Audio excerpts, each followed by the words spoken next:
Africa wasn't just a place of wealth. It was a land of traditions. People told stories around fires. Imagine a vast land where the sun rises over golden savannas, rivers flow like veins, and the heartbeat of drums echoes across hills and valleys. That is Africa, the land of my ancestors, the cradle of humankind, and a place of endless stories. Let me take you on a journey of beginnings, pain, resilience, and hope. Africa is where it all began.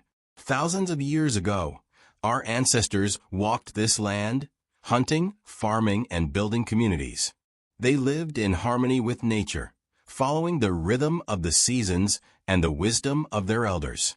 In the north, great civilizations like Egypt rose, building pyramids that reached for the sky and developing knowledge in mathematics, medicine, and art. Across the continent, kingdoms thrived: Ghana, Mali, Songhai, trading gold, salt, and ideas. Timbuktu was a center of learning, its libraries filled with ancient manuscripts. Worshipped their ancestors and believed in spirits that lived in the trees, rivers, and skies. Our lives were rich in meaning, guided by respect for the land and each other. But then the world changed. Across the seas, Europeans came in ships. At first, they traded goods, beads, cloth, and guns for gold and ivory. But their greed grew. They didn't just want to trade, they wanted to take. Soon, they began the slave trade. My ancestors were captured in raids, bound in chains, and marched to the coast. Along the way, many died of hunger, thirst, or disease. Those who survived were packed onto ships like cargo, lying side by side in darkness, unable to move. The journey across the Atlantic, called the Middle Passage, was a nightmare. Disease spread quickly in the cramped spaces. Those who resisted were beaten, and if they were too weak to survive, they were thrown into the sea. The cries of those lost souls still echo in the waters. Those who reached the Americas were sold at markets like animals. Families were torn apart, children taken from their parents, and names erased. My people were forced to work on plantations, growing sugar, cotton, and tobacco. But even in the depths of suffering, they didn't lose their spirit. They sang songs of hope, told stories of freedom, and fought back in whatever way they could. Some ran away, some led rebellions, and others held on to the memories of home, passing them down to their children. Back home, Africa suffered too. The slave trade took away millions of strong young men and women, leaving villages empty and kingdoms weak. Wars broke out between tribes as some leaders betrayed their own people, capturing others to sell to the Europeans. Our traditions were disrupted, our economies destroyed, and our spirits wounded.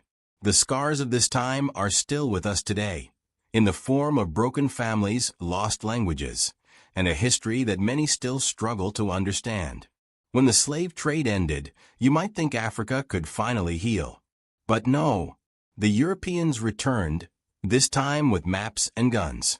At the Berlin Conference in 1884, they divided Africa among themselves, drawing borders that ignored tribes, languages, and histories.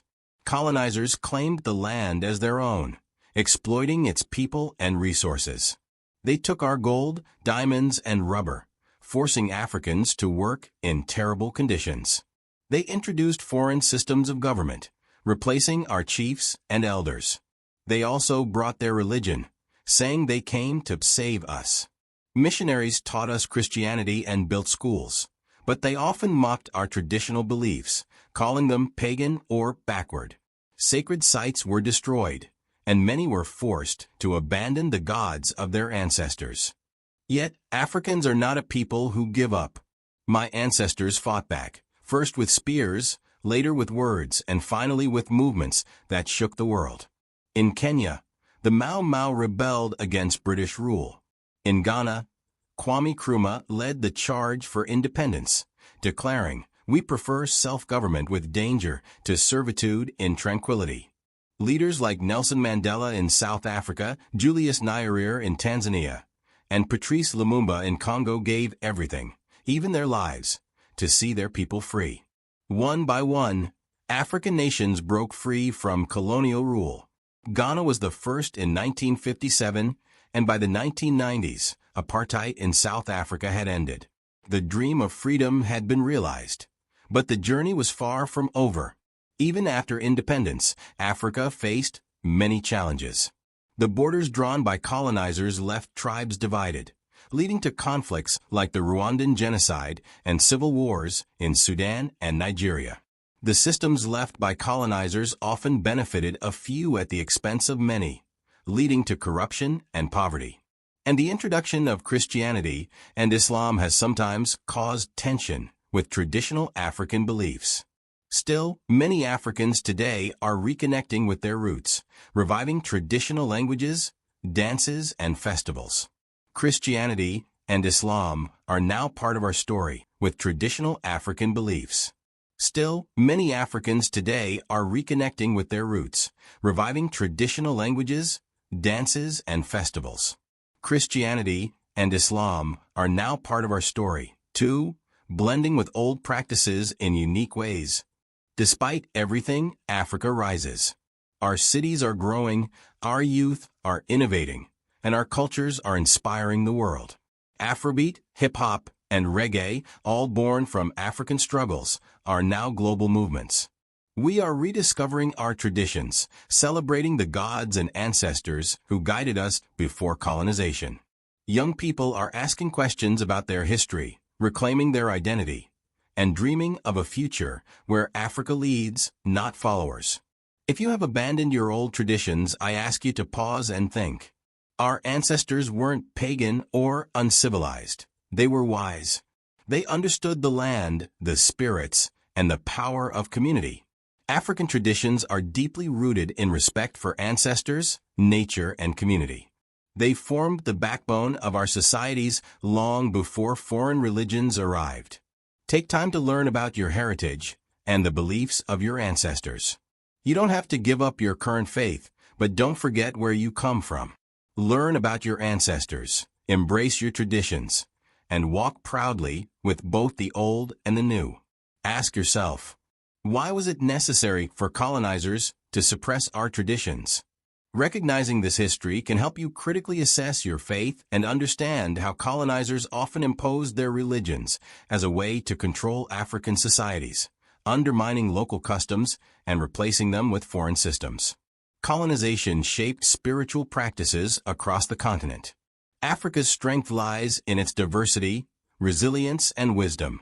Whether you pray in a church, a mosque, or under the sacred tree of your ancestors, remember that your spirituality should bring you closer to understanding who you are and where you come from. The past does not have to be abandoned. It can walk with you into the future. Africa's story is not just one of pain. It is a story of strength, creativity, and survival. And today, we stand tall, ready to write the next chapter, a chapter of unity, progress, and pride in who we are. My name is King Solomon of Africa. I carry the scars of my past, but I also carry the dreams of my people. We are not broken, we are rising. And this is our story. Thank you for watching.